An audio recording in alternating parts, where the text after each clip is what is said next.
Hey, Rob, right down here to your left. Obviously, a big fight week again. These are nothing new to you at this point, but this one does seem crucial given how the last fight went and stuff. Do you feel like this has kind of got a big bearing on the future from here, this matchup? Probably not as much as you think it does, right?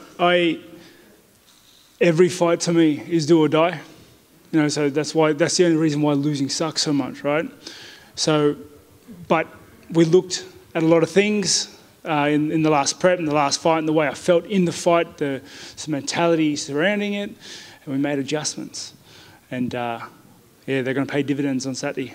Yeah, you've obviously experienced defeat before and setbacks, and you've always been able to kind of recalibrate. But as you kind of just explained there, you looked into the things. Was there stuff that you were maybe overlooking and feeling like, hey, this seemed like it was right until it was proven wrong? Not really. It's one of those things where everything in hindsight's 20/20. So there were some things that were suboptimal in the last camp. There were some obstacles that we had to work with and work around. And at the end of the day, the result is what it was. And it wasn't the result we were after. So what we did was we adjusted. We made some changes. We threw ourselves straight back into the gym.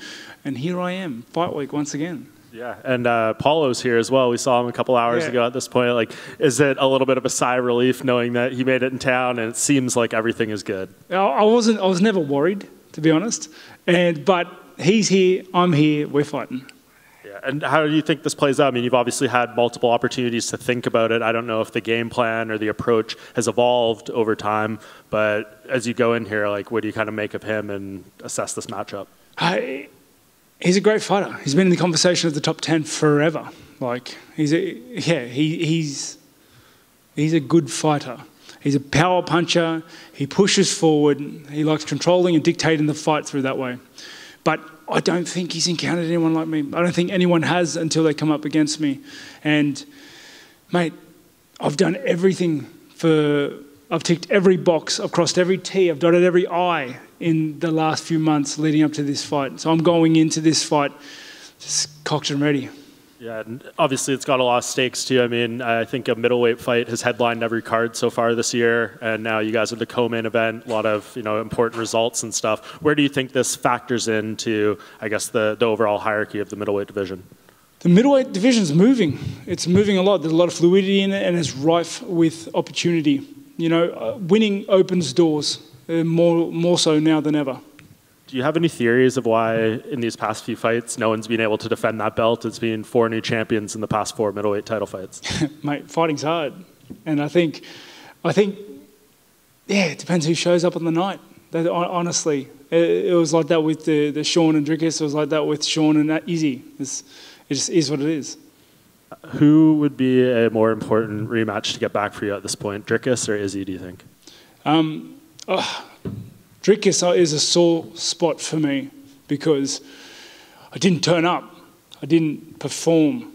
And, it's important for me to run that back.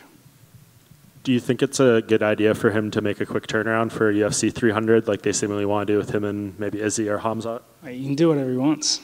What do I care? Well, I don't know. Maybe you want him to still be the guy on top when you fight for that belt again. Mate, I'll get to him. It's fine. Perfect. Thanks, Rob. Rob over here. If the UFC does go down that route for UFC 300 for Drickus and potentially Izzy, how do you see that fight going? Mate, who can say? No one saw Sean beating Izzy, right? So, anything could happen. And a big win for you over Paulo Costa would be the perfect start for you in 2024. So what are your goals to have done by the end of this year? I want to beat Costa. That's on the to-do list right now. And that's as far as my calendar goes. And I know you've mentioned on Embedded and everything that you're a big video game guy. So my question to you in regards to this is, are there any video games that are unreleased or not released yet that you're looking forward to playing with your family and your kids? Dragon's Dogma 2. I am frothing on it, and mate, it comes out in March, so that is perfect. Awesome, good little post-fight treat for you then if that happens. But obviously Australian MMA has grown exponentially throughout the years. But what do you think needs to happen for Australia to kind of shift gears into a higher level in terms of MMA and the continuous growth of the sport out there? Can you say where, sorry? Like, what do you think needs to happen for the Australian MMA scene to keep growing more than what it already is? Mate, have you seen the trajectory of Australian mixed martial arts? Like, it is growing at a rate. It's got to be one of the fastest growing countries at the moment for mixed martial arts.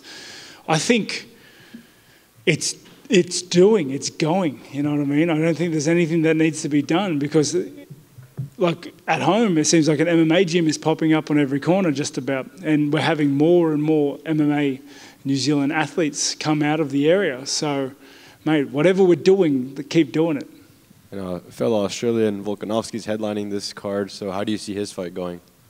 Mate, I understand Tapori's like, he's a demon in the division, you know, he's a nightmare for a lot of people, but I think it'd be very hard to bet against Volk. Like, Volk's probably the best featherweight to ever do it. He's, sensational. If anyone's gonna back up, it's gonna be him. Thank you. Rob, Paulo was in here earlier and he was saying that despite the fact he hasn't fought, he's had like a couple of camps right before the fight fell apart, and so he's improved a lot as a fighter. But do you think you kind of need to have those fights in between camps to be able to put what you've been working on into practice? Because otherwise, if you go in there, could you just revert to type if you haven't been using them in live situations? 100%. It's like a sprinter learning how to sprint by reading. You can't practice that. You need to get in there. You need to test the waters. You need to see what happens. Like, as much as I hate the way the fight played out with Dricus, I learnt a lot from it. I remember the feelings I had in there. So now I know what I need to make sure not to happen again. Was that a unique experience, the Dricus fight? Had you ever experienced something similar to that previously and you sort of thought, oh, I recognise this? Or was it just completely like, oh, shit, I'm not firing when I should be and so on? It was different. I'll leave it at that. Okay. It wasn't fun.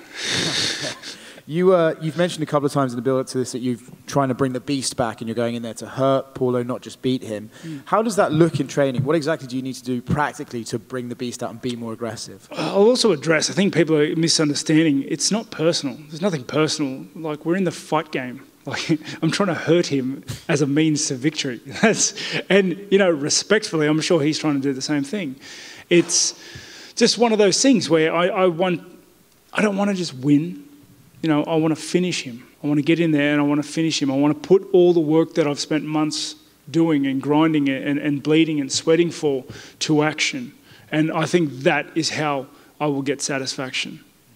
Is that something you can train specifically, aggression? You can just train that in the way you hit pads and the way you spar, or how do you train? Yeah, I think it's a mentality, I do. I think it is the way you approach training for the months out of a fight. Every time I went to the gym, I was trying to win everything. I was trying to win my pad sessions. I was trying to win my matches, my rolls, my rounds, my spars, everything. Everything I wanted to win. I wanted to turn into a dogfight. I wanted to give everything I had. And I do think that bleeds over. Is that just something like the Dricus fight almost can happen and reignite your passion for the sport and passion for training, whereas if you've been doing it and successful so long, you can almost go up and go to work as opposed to go in there and try and win? Mate, complacency is a toxin. You know, it creeps up on you. You don't realise it's there until it is. And as much as I hate the way it happened, it was kind of the kick up the arse I needed, right?